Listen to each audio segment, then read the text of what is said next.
This is just John O, and today I'm here to talk about start now. So, what I mean by starting now is there's many things that are coming up in this new year, and that could be things going on in the world, whether it's new policies and politics going on in the government. That could mean if you're going to school, things could be changing with the curriculum and how your school is functioning. It could be at your job. You could have new coworkers, or you could be a new employee, or there could be new positioning or new scheduling for hours, or even at the gym, there could be a new workout fitness regimen that you're getting into, or you could just try to be starting in general. But what I mean by start now is whatever the new thing to do is, you should start it because we're in the beginning of spring, and the beginning of the spring is usually a time when people don't want to start anything new. They usually want to continue to do stuff.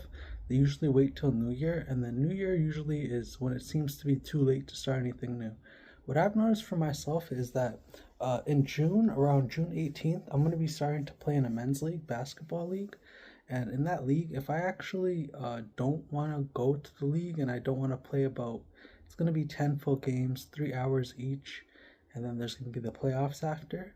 Now, I know I'm not really that good at the sport, and I do love it, and it's something that I do cherish to this day, which I've been practicing at. I even practiced a little bit today. It wasn't too long, it was only 15 minutes. But the thing is, if I didn't start now, I wouldn't have ever seen any progress. And over the last 2 weeks, I've been trying to play every day. I've been trying to bike. That was a new thing I started. I biked today. I've been trying to keep up on my reading.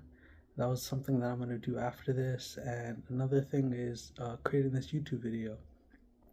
So, as far as things like employment go and other things, that's another thing that I'm starting. I just finished the job fair program last month, and I'm trying to figure out what my employment options would be. And I'm trying to figure out what I want to do when it comes to starting now for all those categories.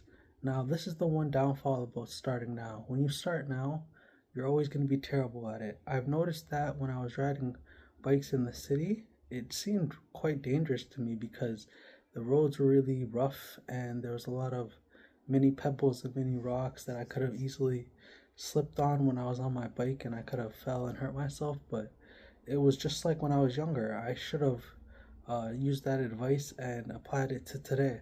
But the thing that was the most important, and this is what I'm talking about in the video, is starting now. Starting now can always be underrated because whenever you start now, you always have the momentum going for you in the beginning, and then you'll get more used to it and you'll adjust. That's what I've noticed for myself. And the best thing about starting now too is that whenever you start now, there's more things that you can actually say you have scheduled for yourself going for you if you struggle with routines. Because I know I've heard some people tell me in the past that they've struggled with only going to work and then coming home and then not having anything else to do. But this is why it's good to start something new. Start maybe a channel, a social media channel, take up a cooking class, take up a business class, try to get into the stock market. This is another thing I was trying to get into, is going back to playing trading card games and strategy games in person, so I can have a social aspect to it, and also I can improve at that. Anyways, this is just John O. Don't forget to like, comment, subscribe.